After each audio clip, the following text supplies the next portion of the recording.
The day Jasmine's company successfully went public was the 8th year she had been with me. Those who once called me a dumb simp all changed their tune, until the day Jasmine heard that Jason had returned to the country and accidentally shattered her wine glass. In that moment, I understood. She once said she would cling to me for the rest of her life, but the one she wanted to marry would never be me. Fortunately, I wanted to fulfill her wishes too, so we owed each other nothing, until the day I died. Jasmine was overwhelmed with grief. She cried as she kneeled and climbed the 3,000 steps, begging for me to wake up and look at her one more time. Chapter 1. When I walked into the banquet hall holding the diagnosis report, Jasmine noticed me immediately. She lifted her wine glass and apologized softly to the person beside her before quickly walking toward me. Berlin, why are you so late? I subconsciously tightened my grip on the document bag in my hand. Inside was the diagnosis report I had just received not long ago. Late-stage brain cancer. Today was the celebration dinner for the listing of Jasmine Martinez's company. I knew she had been waiting for this day for far too long, so I simply held her hand and shook my head lightly. Something came up. If President Martinez is this attached to her boyfriend, why don't the two of you hurry up and make it official? We've all been waiting for your wedding wine. Someone nearby joked, and the others chimed in as well. Berlin, you have no idea, our President Martinez has been staring at the entrance of the banquet hall the whole time, afraid she might miss you. Everyone continued teasing, pushing Jasmine with their laughter and comments. Jasmine lowered her gaze slightly, her eyes soft and gentle as she looked at me. Stop stirring things up. Anyway, in this lifetime, I'm definitely clinging to him. Clinging to me, yet she never said she wanted to marry me. I've been with Jasmine Martinez for 8 years. 8 years ago, the Martinez family went bankrupt. Her father committed suicide. Her mother fell gravely ill. And Jason, the childhood friend who grew up with her, chose to leave the country and disappeared. It was me who stayed by Jasmine's side, helped her pull herself back together, and supported her step by step until she rose again to become the new business elite of F City. In 8 years, everyone went from believing I could never win Jasmine's heart to admiring how deep our relationship seemed. But no one knew that in all those 8 years, Jasmine never once said she loved me, nor did she ever mention marriage. It seemed she didn't truly like me. She had only learned how to pretend to like me. She fooled her mother, fooled everyone in F City, and almost fooled me. But when I thought about the diagnosis report in my bag, a bitter ache spread quietly through my chest. Now that my days are numbered, what will Jasmine do when she finds out?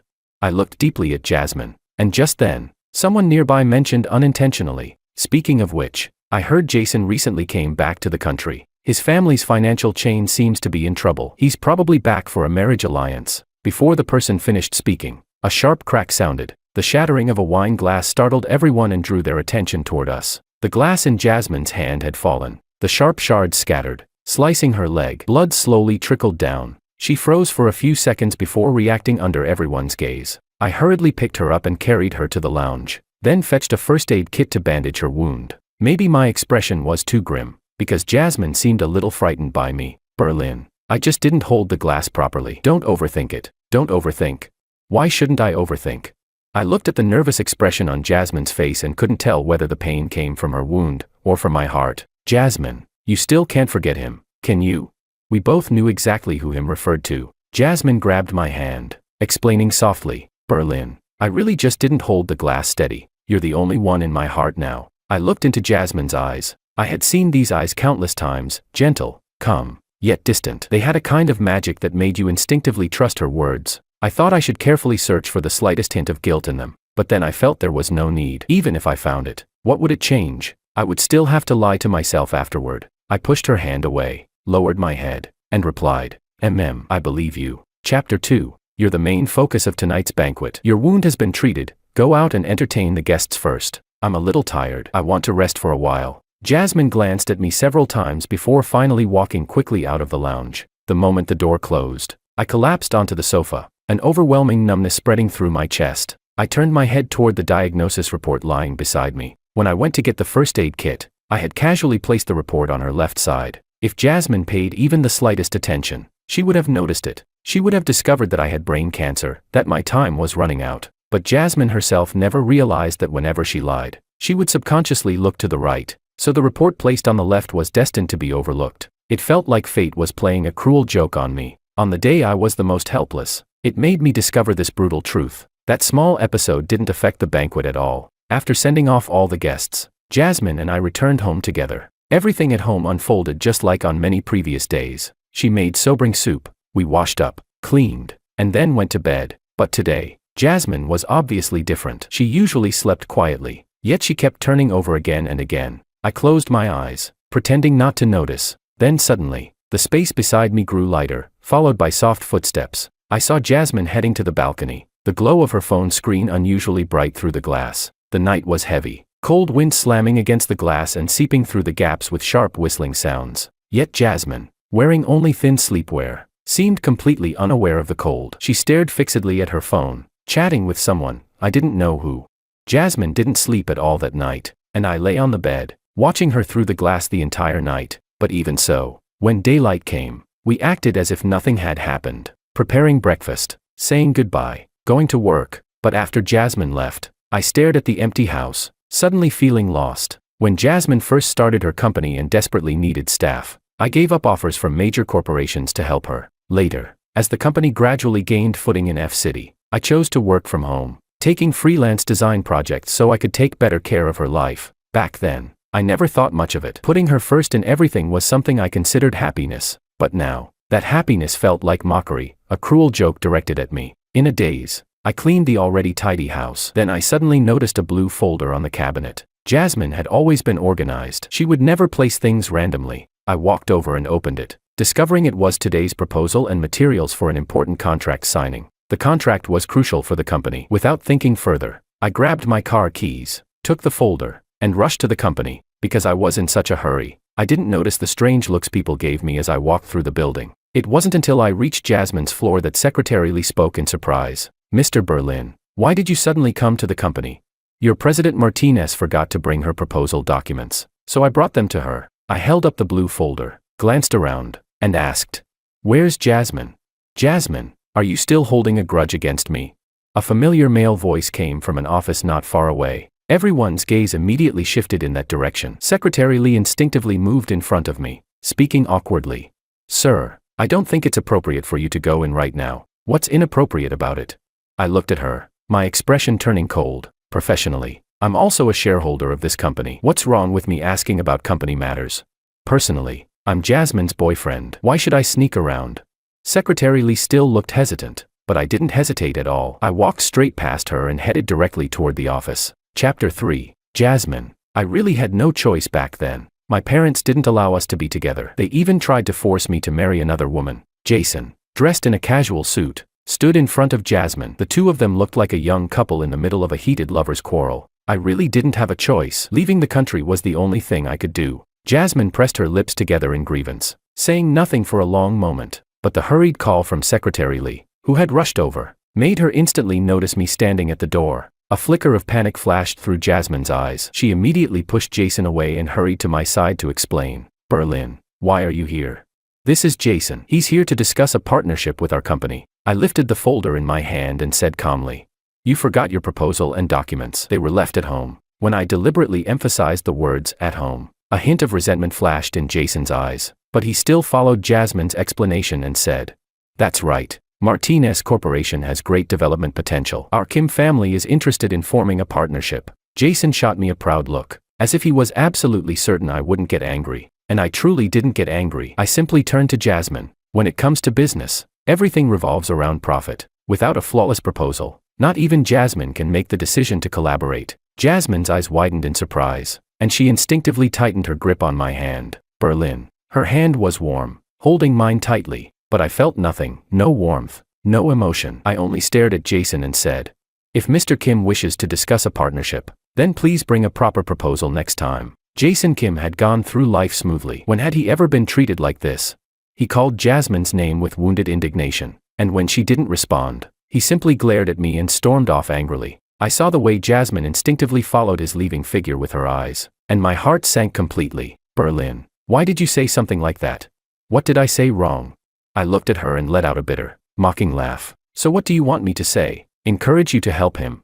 "Jasmine, if you regret being with me, you can just say it. You know very well that I'm not the kind of person who clings shamelessly." Jasmine froze. Her gaze wavered before she looked at me again with renewed determination. "That's not what I meant, Berlin. I've never once regretted being with you. Then when are you planning to finally agree to marriage?"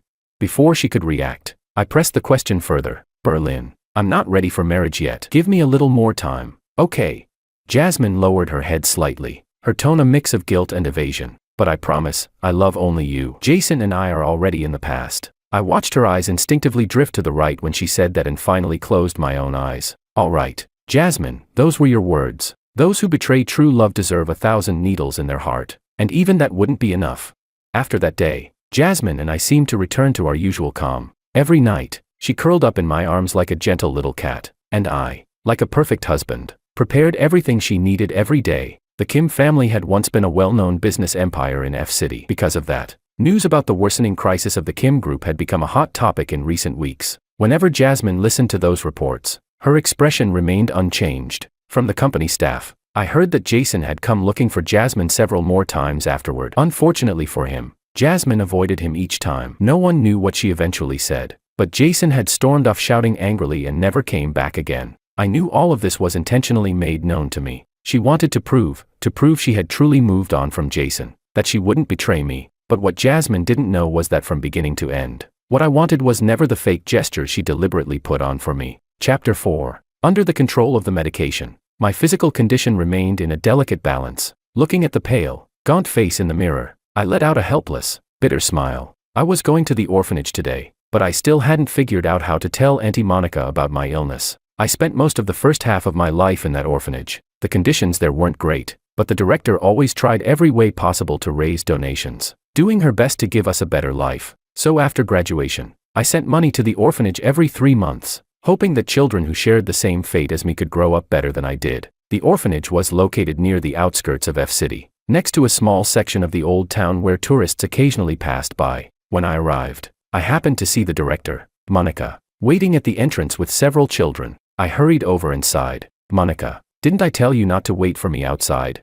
They just missed you too much and insisted on coming to greet you. Monica looked at me with warmth and gently touched the cheek of a child beside her. I quickly set the bags in my hands aside and said to the kids with a smile, "Take these inside and share them with everyone." The children cheered, thanked me, and ran inside excitedly with the bags. Monica looked at me and spoke softly, "Come in." The courtyard held a large phoenix tree. The building beside it had been renovated several times, and it no longer looked as shabby as before. Monica, as usual, told me about the orphanage. New children had arrived. Some had been adopted. The kids came and went, while the white strands in Monica's hair gradually increased. We talked from noon until the afternoon, and only when dusk fell did Monica reluctantly stop chatting. "It's getting late. I shouldn't keep you anymore." She patted my shoulder, then touched my face the same way she did when I was a child, before saying, "Berlin, you've lost a lot of weight. Do you still remember what I told you back then?" I froze for a moment before silently nodding. When I first arrived at the orphanage, I was always uneasy. I often snuck out only to get lost in the surrounding alleys because I couldn't recognize the roads. Eventually, Monica had to bring people to look for me. After a few times, she gradually understood everything. She took me to the rooftop, pointed at the distant tall buildings, and said, "If you feel like this place isn't your home, then go find your home over there. But getting there takes hard work. Monica believes in you." They were words that made little sense on the surface, yet I instantly understood. So I studied hard and pushed myself relentlessly, wanting to one day have a home in this city. But now, even I no longer knew whether the place I had built was truly a home. Monica sighed, holding my thin shoulders. "Now Monica has one more thing to say. If you ever feel like that place isn't home either, come back. Monica can still support you. Raising one more child won't be a problem. I'm older now, but I can still see, still hear, still think. I've heard things, and if it's not right, solve it sooner rather than later." A sour ache rose in my chest. I hugged Monica tightly, unable to speak. In the end, I could only whisper hoarsely, "Okay." After parting with Monica, I walked alone down the alley toward home. But as I turned a corner, I overheard a conversation about the orphanage. Why is Monica refusing? I don't get it. Exactly. The demolition compensation is huge. They can always find another place for the orphanage. She's just being stubborn. The fragmented words reached my ears like thunder, shocking my heart into panic. Without thinking, I rushed out and grabbed one of them. "What did you just mean? What do you mean the orphanage is being demolished and Monica doesn't agree?"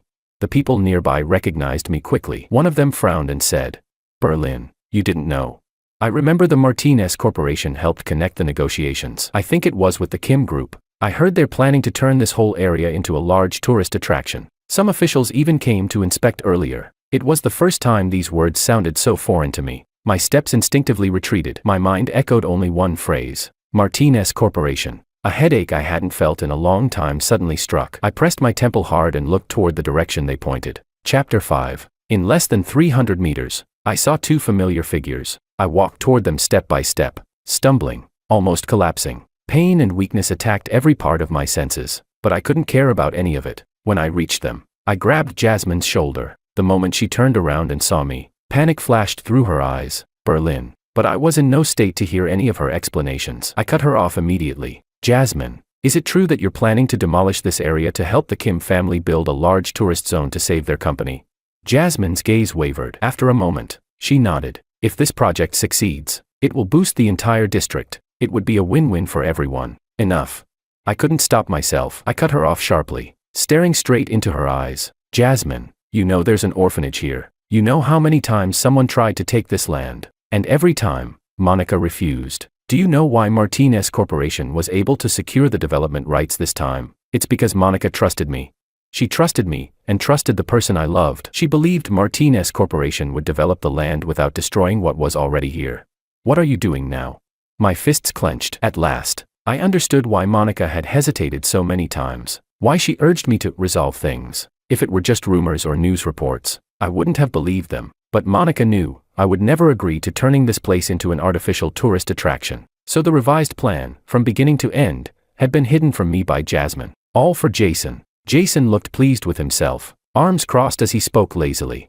Berlin. Jasmine only helped me because we grew up together. If you want to blame someone, blame me. I was the one who begged her. You should understand. Before he finished, I raised my fist and punched him. Everyone froze. My hand trembled as I glared at Jason. Jason, whatever stupid past you and Jasmine had, I don't care. But the orphanage, I will never let you touch it. You'd better shut your mouth, or I won't guarantee what I'll do next. Monica has refused to relocate the orphanage all these years. My voice was hoarse as I turned to Jasmine, because she wanted the parents who abandoned their children, if they ever regretted it someday, to come back to the same place and find them. Jasmine, don't you know this?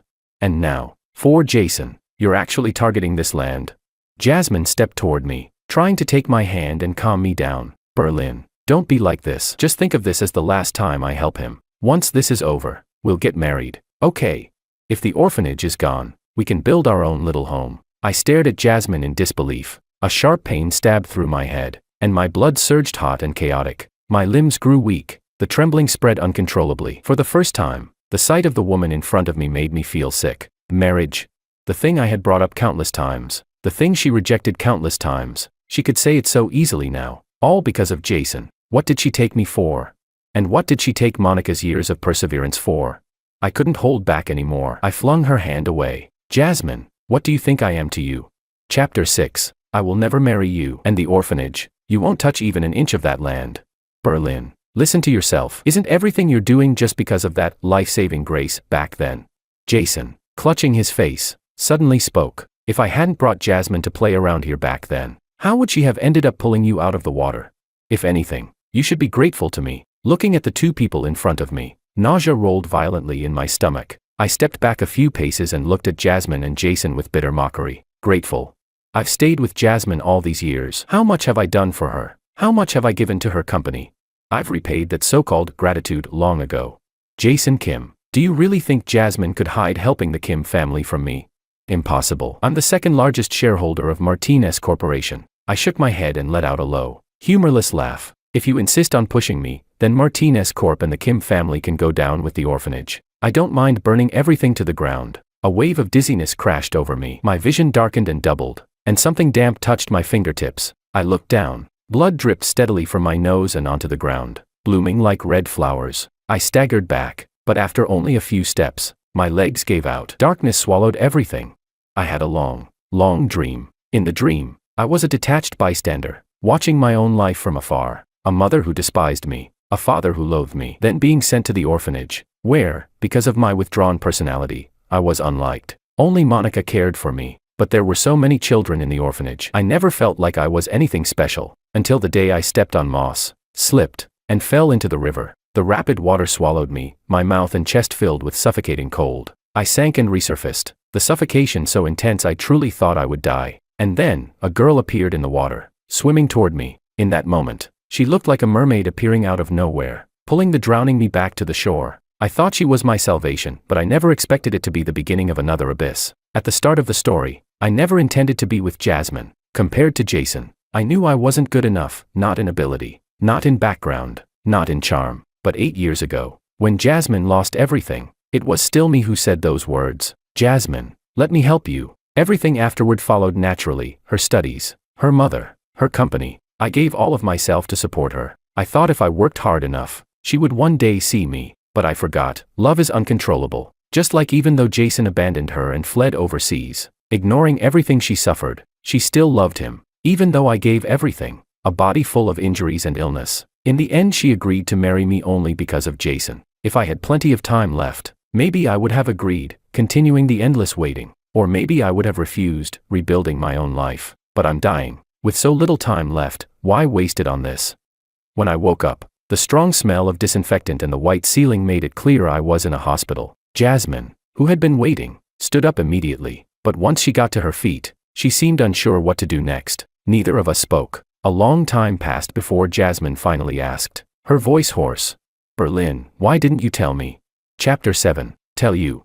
I tilted my head and let out a sarcastic laugh. Jasmine, people have eyes so they can see. You know that, right?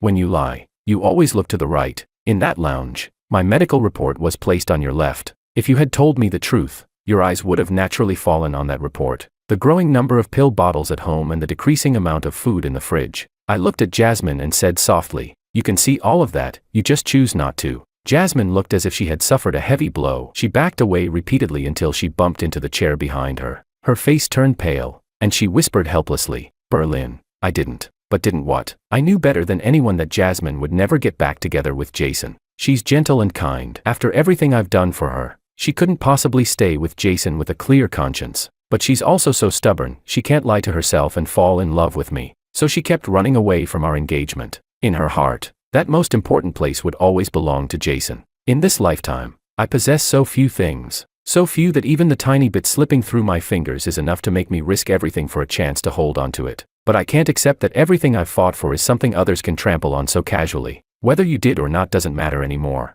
I closed my eyes and leaned against the headboard, speaking indifferently. Jasmine, we're done. I didn't care what happened to the Kim family at first, but Jasmine and Jason should never have set their sights on the welfare home. Even in the hardest times, I never stopped sending money to them. How could they ever think I'd give up the welfare home because of Jasmine?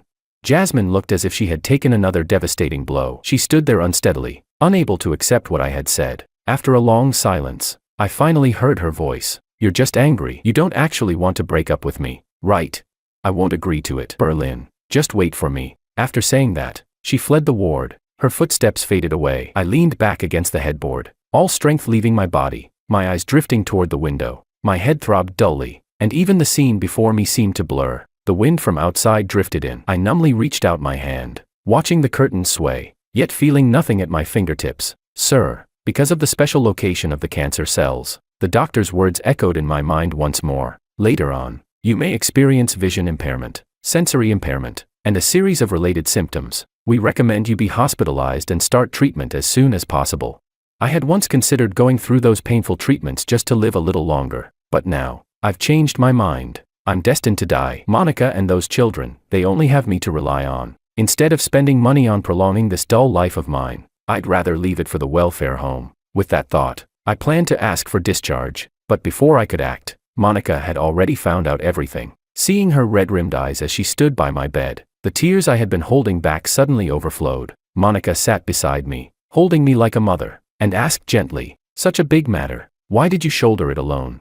Feeling the warmth of her embrace and the dampness on my shoulder, I choked out, Monica, I'm sorry. When I received that report, I was more terrified than anyone. I always thought I had plenty of time to help Monica rebuild the welfare home, time to wait for Jasmine to love me one day, time to obtain everything I longed for. But now, I realize my time is so short, and what's worse, I don't even know how to face death. I can't even explain what, exactly, I'm afraid of. Monica held my thin body tightly and soothed me gently. Don't be scared. Monica will always be by your side. Chapter 8. Monica rejected my request to be discharged. She handed most of the welfare home's affairs over to others, and she placed a small folding bed beside me so she could take care of me herself. I didn't want that, but Monica insisted no matter what I said. Aside from that, Jasmine had become a completely different person. She used to almost never take the initiative to contact me, but now she came to the hospital every day, always carrying something in her hands. Some were snacks I once liked, but most were little trinkets we had bought together when we were still close.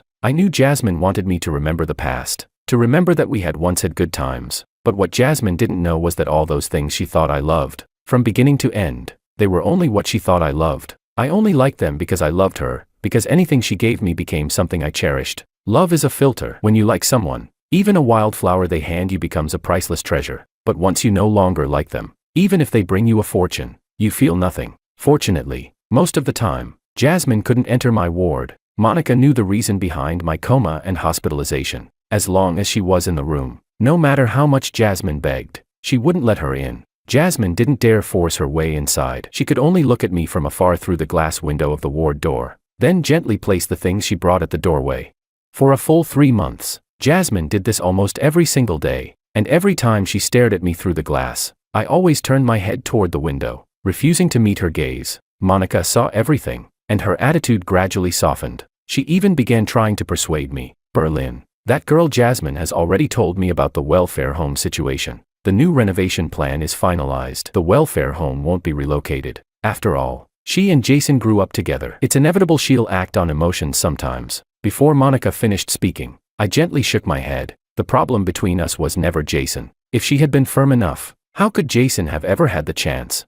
But not long after, Monica no longer had time to persuade me. My condition worsened suddenly and violently. Night after night of pain kept me from sleeping. Sensory loss and other symptoms began appearing. My body felt weak and exhausted. Anything I managed to swallow would come back up almost immediately. Exhaustion, pain, bitterness. My whole body felt like it was wrapped in poisonous vines I couldn't break free from. Tormenting, suffocating. Continuous sleepless nights and agony made me lose weight rapidly. In just half a month, I became a different person. Fingers bony, skin waxy and yellow. From a distance, I looked like a withering wild plant, about to die. And seeing myself like this only made me hate myself more. My emotions became harder and harder to control. I couldn't stop myself from losing my temper and smashing things. Monica watched, heart aching. She only held me and cried silently, never uttering a word of blame. At the worst moments, I even clung to Monica, begging, "Monica, let me die. Please, just let me die, okay?" I didn't want the people who loved me most to see me in such an ugly, miserable state at the end of my life, but Monica refused, and Jasmine stayed at the hospital for longer and longer each day. I heard that because the Kim family had lost the full support of the Martinez family, they had gone completely bankrupt and had all their assets seized. The once wealthy Kim family was now squeezed into a tiny low-rent apartment, struggling daily just to survive. Jason was full of resentment and even came to the hospital looking to cause trouble, but before she could reach the ward, the bodyguards Jasmine hired to guard the hospital had already thrown her out. Unable to see me and unable to vent her anger, she went online and publicly accused me. Jason wrote with absolute certainty that she hadn't broken up with Jasmine when she went abroad, that I had stolen Jasmine away and forced myself into their relationship. Chapter 9. He was certain that Jasmine would never hurt him for my sake, but what he didn't know was that the living could never compete with the dead. The Martinez Group's PR department quickly released a statement, explaining everything that had happened 8 years ago in detail, even attaching various pieces of evidence. From Martinez Group being in crisis and seeking help from the Kim family but receiving none, to the Kim family's failed attempt to devour Martinez Group, and finally to Jason's message, "Jasmine, my parents won't let me be involved with your family anymore. Let's break up."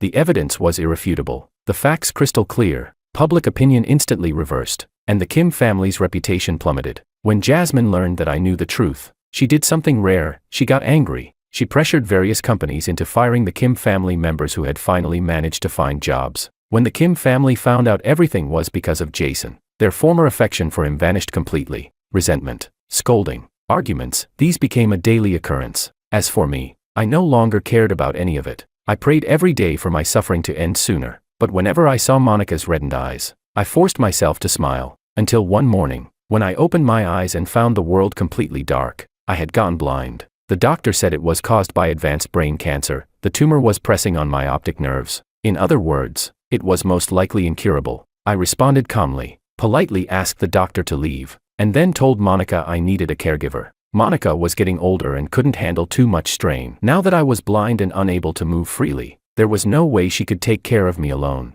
At first she refused, but eventually she brought someone in. Monica said the caregiver was a disabled person, had burn scars, always wore gloves because of them, and her throat had been damaged by the fire, leaving her unable to speak. But she worked efficiently. Monica wanted me to keep her. I stayed silent but did not refuse. The caregiver took care of me very meticulously, almost as if she were familiar with everything about me. Many times she would take me to the balcony or the lawn to feel the breeze. But my temper was terrible. Whenever Monica wasn't around, I couldn't help but lose control. I smashed things, made unreasonable demands, then changed my mind at the last minute. I even accidentally hit and injured her several times. But she stayed quiet, enduring all my unreasonable tantrums and harshness. But soon, I grew tired of this life. After I broke down again like a madman and smashed the 13th glass cup, I finally spoke. "Jasmine, go home tomorrow." The room was silent, but I knew Jasmine was listening. I knew it was you from the very beginning. I did all of this on purpose. The wheelchair beneath me slowly moved,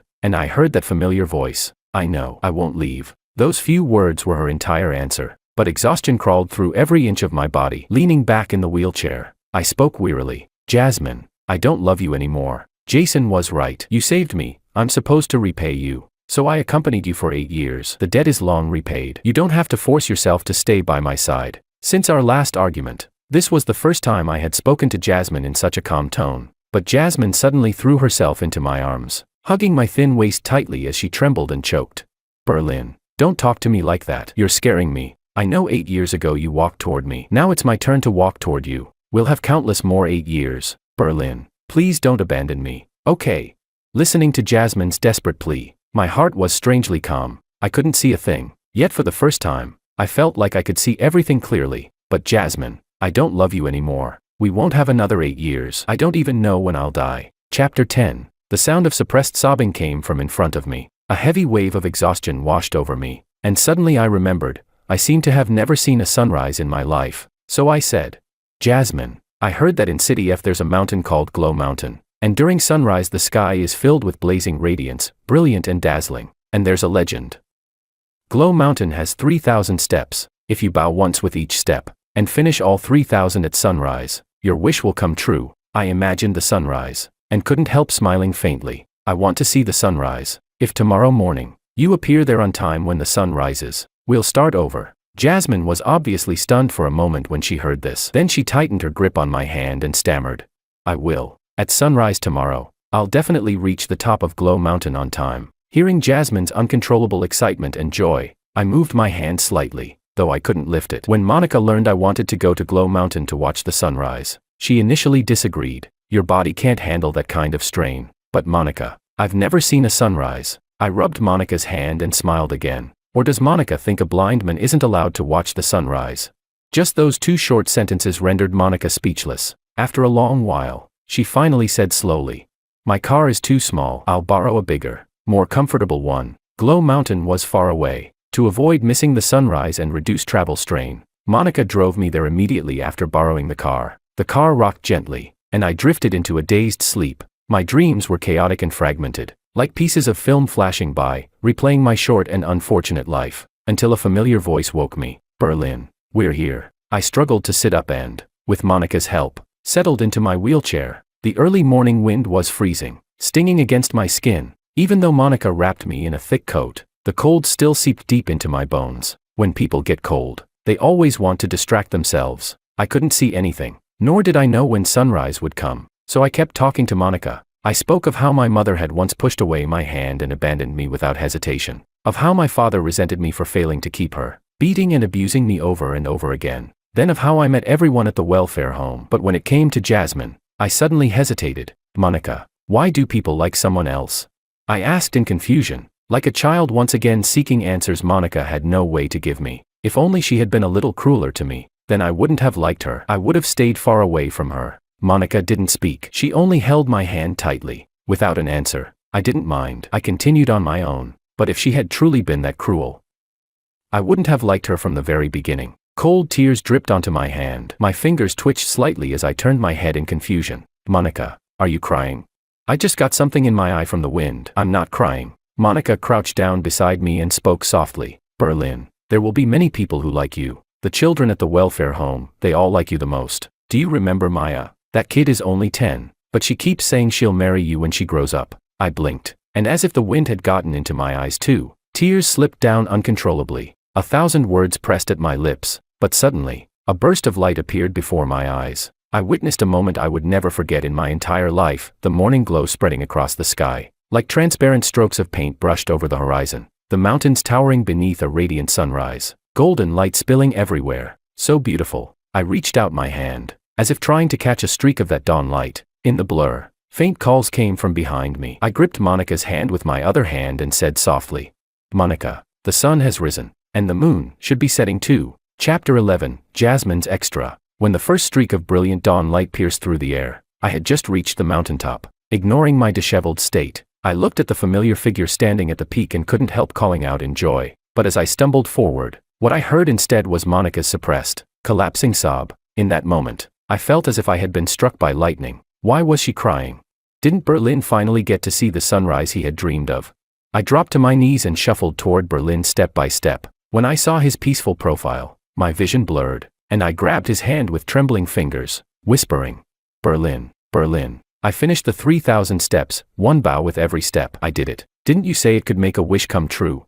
I choked as I held his cold hand, trying desperately to warm it. "You don't like me? Then I'll stay far, far away from you. Okay.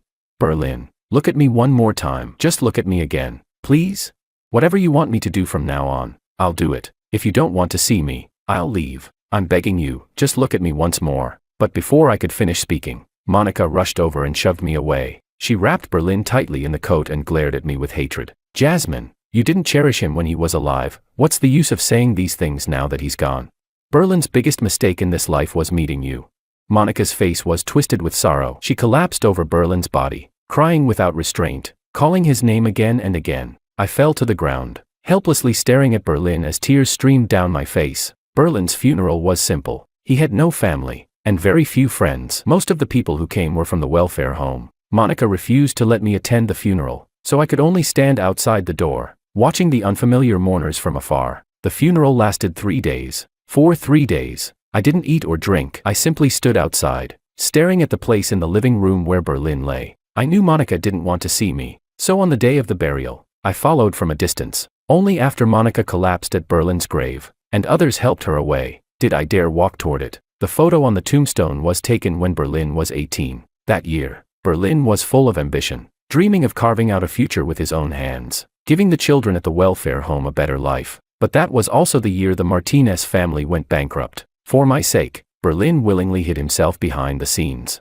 helping me rise again, until he became what he was in the end. I touched the photo on Berlin's tombstone and finally collapsed to the ground, sobbing uncontrollably. The pain in my chest felt like my heart was being torn apart. I once thought I liked Jason, that was why I remained attached to him. But I never realized that from beginning to end, it had only been the stubborn pride of youth, something I mistook for lingering feelings. I didn't want Berlin to marry someone like me. It felt irresponsible to him, but I also didn't want to let him go. Yet these conflicting, paralyzing thoughts became the regret of my life. Because we never got married, it meant I couldn't even handle Berlin's death certificate, and when others asked, I didn't even know how to introduce him. He was the person I loved most in my life, yet also the one I owed the most. Countless times in my imagination, I wanted to introduce him proudly. "This is my husband, Berlin." But now, such a sentence could only exist in fantasy. After Berlin died, I began dreaming frequently. In my dreams, there was no hesitation. Berlin and I were together, living a happy life,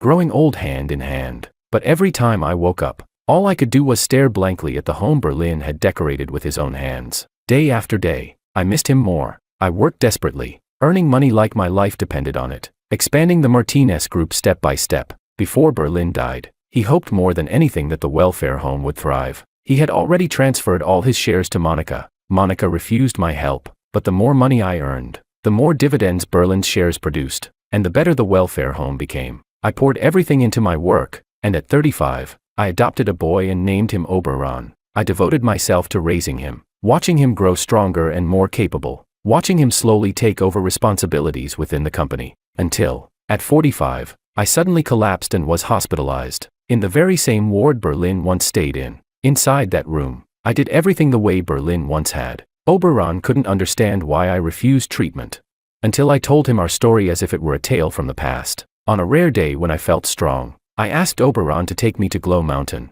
Berlin had been gone for 20 years. For 20 years, I had never dared set foot on Glow Mountain, but now I could finally sit here peacefully. Waiting for the sunrise. People say the dying always have countless things left to say, but when I thought about it carefully, I realized I had nothing left. I had long lost all my family. Monica had passed away the year before. I had already entrusted the company and the welfare home to Oberon. He is a good child, dutiful, determined, decisive, and he has a girl he likes. I believe he will live a happy life. The sunrise on Glow Mountain is truly beautiful, and now, at last, I can go find my moon.